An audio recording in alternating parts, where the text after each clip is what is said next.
Don't come to my graduation. It'll be awkward with my ex there, she said. So I packed a bag and left. A week later, he blocked her, and she had to beg her parents for rent. Hey viewers, before we move on to the video, please make sure to subscribe to the channel and hit the like button if you want to see more stories like this. Thanks. I never thought I'd be the guy writing one of these stories. I always pictured myself as the steady one, the reliable boyfriend, the kind of man who works hard, supports his partner, and doesn't go looking for drama. For almost 4 years, that's exactly who I was. My girlfriend, Emily, and I met during her sophomore year of college. I was already working full-time, saving up to buy a house one day, while she was juggling classes, part-time work, and big dreams of graduating with honors. She was bright, ambitious, and she had this way of making me believe she'd go far. I wanted to be the person who helped her get there. So I did what I thought any good boyfriend would do. When she struggled to balance rent with tuition, I stepped in and covered the shortfall. When she had late-night study sessions, I picked her up from campus so she wouldn't have to take the bus alone. I spent weekends editing her papers, bringing her coffee, encouraging her when she broke down crying over deadlines. I didn't complain when I picked up extra shifts. I told myself it was temporary. That one day, when she had her degree, things would even out. That she'd remember how much I gave and we'd build something solid together. But somewhere along the way, something shifted. At first, it was small things. Her phone suddenly glued to her hand, the way she tilted the screen away from me, or how she stopped inviting me to study sessions because it's easier when I don't have distractions. She started hanging out with friends from her program I'd never heard of before. Nights out became more frequent, while our dinners together became less. When I'd ask if everything was okay, she'd brush me off with a laugh. Don't be paranoid. I'm just busy. Not everything is about you, you know. God, you act like I'm doing something wrong. I told myself it was stress. Graduation was around the corner, and she was under pressure. I remembered the girl who used to fall asleep on my chest in the middle of Netflix shows, whispering how lucky she felt to have me. I held on to that version of her, hoping the distance was temporary. But deep down, I felt it. A heaviness in my chest, an instinct that something wasn't right. Still, I pushed through. I worked late shifts to help with her rent. I showed up with flowers after her exams. I told her, I'm proud of you, every chance I got. Even when her responses were flat, a quick thanks or a distracted smile, I kept giving. Because that's who I was, loyal to a fault. And then came graduation. For months, I'd imagined the day. Me sitting in the crowd, clapping louder than anyone else when her name was called, standing by her side for photos, telling her how everything she worked for finally paid off. I wanted to be there for the moment I thought we'd both been building toward. I didn't know it yet, but that day would be the breaking point. About a week before graduation, I brought it up casually while we were eating dinner. So, I said, trying to sound light, big day's coming up. Do you know how many tickets you get? I'll take the day off. We can grab lunch after the ceremony. Emily didn't look up from her phone. She was scrolling with her thumb, the glow lighting up her face. Yeah, about that. Something in her tone made my stomach sink. About what? She finally looked at me, her expression strangely rehearsed, like she'd been practicing it in her head. I don't think it's a good idea for you to come. I froze, fork halfway to my mouth. What? It'll just be awkward, she said, shrugging like it was obvious. My ex is going to be there. He and I kept in touch, and he wanted to support me. I don't want drama if you two run into each other. For a second, I just stared at her, waiting for her to laugh and tell me it was a joke. Emily, are you serious right now? I've been with you for 4 years. I helped you get through school, and you don't want me at your graduation because your ex will be there? She rolled her eyes. God, don't be so dramatic. It's just one event. Why do you have to make everything about you? About me? My voice cracked, disbelief laced in it. This is about us, Emily.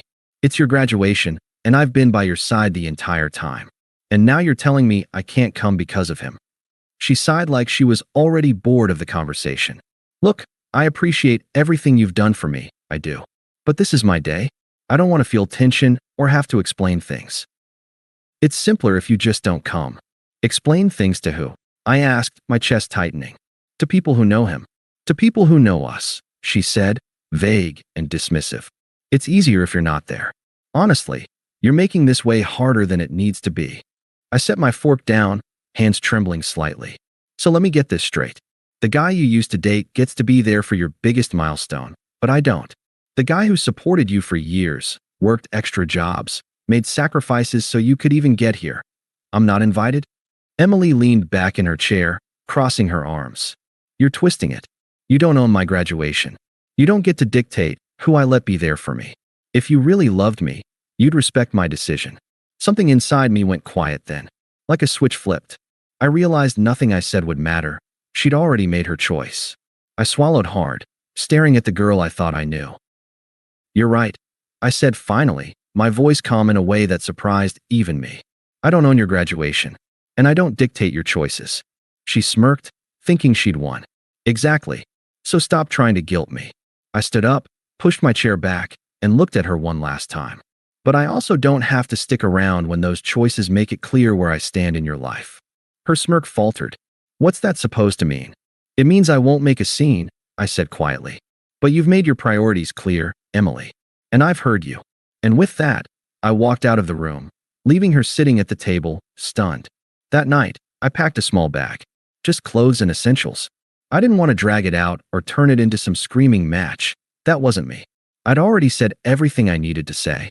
When I left the apartment, she didn't even come after me. She just sat at the table with her arms crossed, glaring like I was the unreasonable one.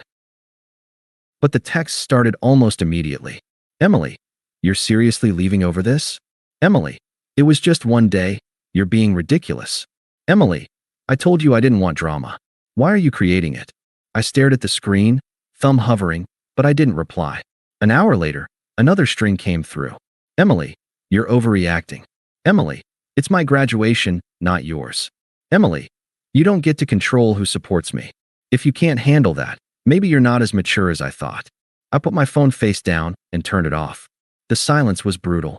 I lay awake in the spare room at a buddy's place, staring at the ceiling, trying to make sense of what had just happened. For years together, and this was what it came down to. Her choosing her ex. No, not even choosing him. Choosing his comfort over mine. And for what? So it wouldn't be awkward. I wanted to be angry. I wanted to scream, to call her, to demand she explain how she could look me in the eye after everything I'd done and tell me I wasn't welcome on her biggest day. But instead, I felt this strange, heavy calm. Like I'd finally seen the truth that had been creeping in for months, and now there was no one seeing it. The next morning, another text. Emily, so you're really not going to come? After everything? I typed out a dozen responses, but deleted every one. None of it mattered. I didn't know her more explanations. When graduation day came, I went to work like normal. My coworkers asked why I wasn't at the ceremony, and I just shrugged. Didn't get a ticket, I said, keeping it simple. No point dragging them into it. But I'll admit, sitting in the break room, staring at the clock, I thought about what was happening at that very moment. Her walking across the stage. Her smiling for photos. And her ex, the one she didn't want to make awkward, standing next to her, maybe with his arm around her shoulders. That image cut deeper than I wanted to admit. Still, I stayed silent. No calls, no messages, no scenes. And when I scrolled through social media that night and saw the pictures, Emily in her cap and gown, beaming, with him by her side instead of me, I felt something inside me snap. Not with rage, but with finality. It was over. I didn't need to tell her. I didn't need to beg her to see my worth. She'd already shown me where I ranked. So I went to the gym, pushed myself until my arms shook, and told myself this was the last night she'd take up space in my head. The week after graduation was the hardest. I thought the silence would bring me peace, but instead it brought long nights of staring at the ceiling, playing her words over and over in my head. It'll be awkward with my ex there. I couldn't shake it. Not the dismissal in her tone, not the smug little smirk when she thought she'd put me in my place. I kept expecting my phone to blow up with apologies, with some desperate explanation. But instead, the only texts I got were shallow, almost mocking. Emily, I don't get why you're still sulking. Emily, it was my graduation. My choice. Emily, you're acting like a child, honestly. No apology. No regret. Just entitlement. A few days later, one of my friends who still followed her on Instagram pulled me aside. Hey man, you okay? I knew what was coming before he even said it. He showed me a photo of Emily at a bar, still in her graduation sash. Her ex's arm was around her waist, both of them grinning at the camera. The caption read, "Couldn't have done it without you." I felt like someone had sucker punched me. I muttered something about needing to get back to work and walked away before my friend could say anything else. I didn't want pity. I didn't want advice. I just wanted to disappear. That night, I went for a long drive, no destination in mind. Just the hum of the engine and the quiet roads. I thought about all the nights I'd stayed up with her, helping edit her papers. The rent I'd covered when she was short. The hours I worked to make sure she could focus on school.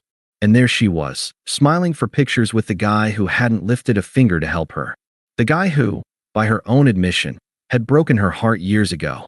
I gripped the steering wheel so hard my knuckles turned white. For the first time, I let myself feel it. The betrayal, the humiliation, the stupidity of having believed I mattered to her. But the thing that surprised me most? I didn't want revenge. I didn't want to storm into her life and demand she pay for what she'd done. I just wanted to be free of it. So I doubled down on the silence. I blocked her on social media, muted her texts. I threw myself into work, the gym, and late-night runs until my lungs burned. I wasn't healed, not even close, but I was moving, and that was enough. Of course, that was exactly when her tone started to change. "Emily, hey, I feel like you're avoiding me. Can we talk?" "Emily, I didn't mean to hurt you, you know? You're just reading too much into it." "Emily, it wasn't like that with him. He's just a friend, really." I stared at those messages, my jaw tightening. A friend? Then why was he in every photo from her graduation, his hand on her like they were still a couple? Why was she writing captions that erased me entirely? But I didn't respond. Not because I didn't have things I wanted to say, but because she'd already made her choice. And choices have consequences. I just didn't realize how quickly hers were about to catch up with her. About a week later, I got the first taste of karma. I hadn't checked her social media since blocking her, but mutual friends didn't hesitate to keep me updated. One night, I got a text from my buddy with nothing but a screenshot. It was Emily's Instagram story. A picture of her wine glass on a table for two, except only one glass was filled.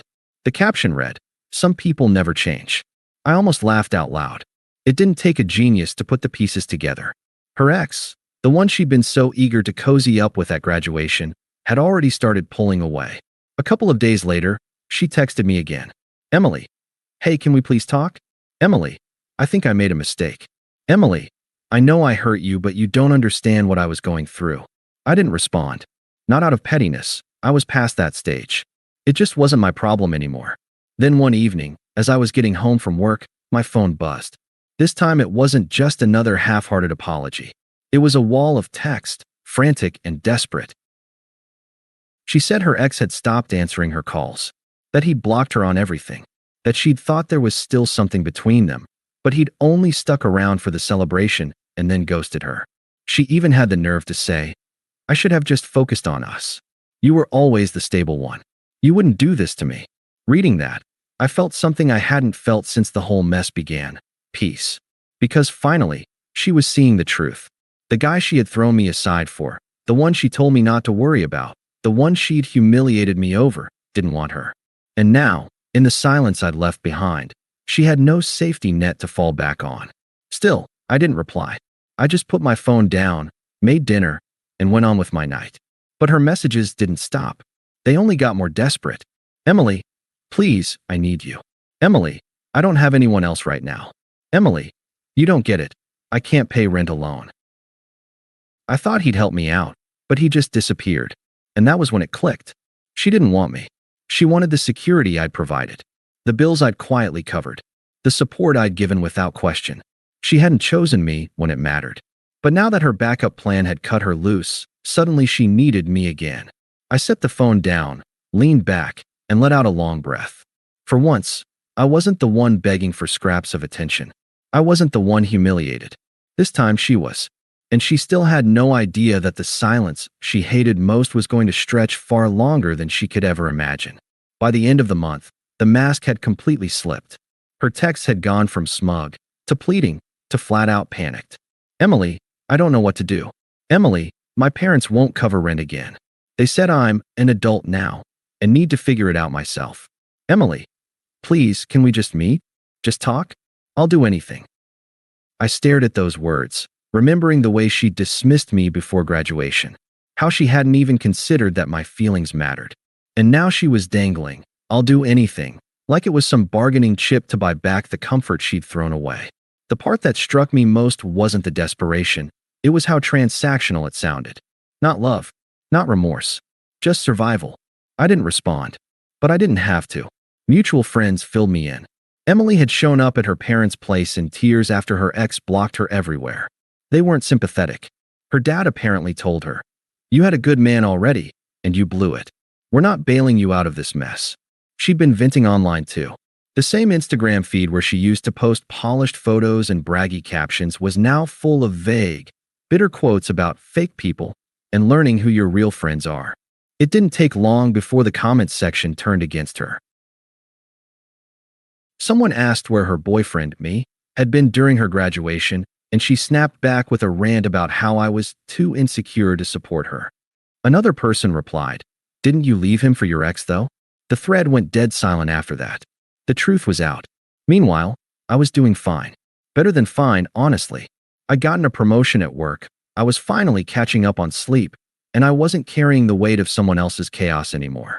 My apartment was quiet, peaceful. It hit me one night, sitting in that silence, how different our lives had become in just a few weeks. She was scrambling, burning through every bridge she had, begging anyone who would listen to save her from the consequences she'd created. And me? I was free. Still, part of me knew this wasn't the end of it. Emily wasn't the type to accept being ignored.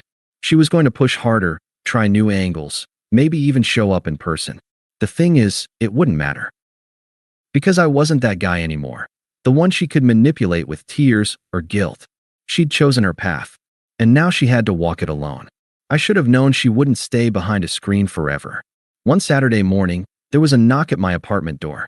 I wasn't expecting anyone, so when I opened it and saw Emily standing there, puffy eyes, messy hair, clothes that looked slept in, I just froze for a second. She gave me this brittle smile, like she was trying to pretend everything was fine. "Can we talk?" she asked softly. I didn't move. "Emily, this isn't a good idea. Please," she said, stepping forward like she might push her way in. "Just 5 minutes. I need you to hear me out." I let her in, not because I wanted to, but because I didn't want to make a scene in front of my neighbors. She shuffled inside, wringing her hands, her eyes darting around my apartment like she was checking to see if another girl lived here.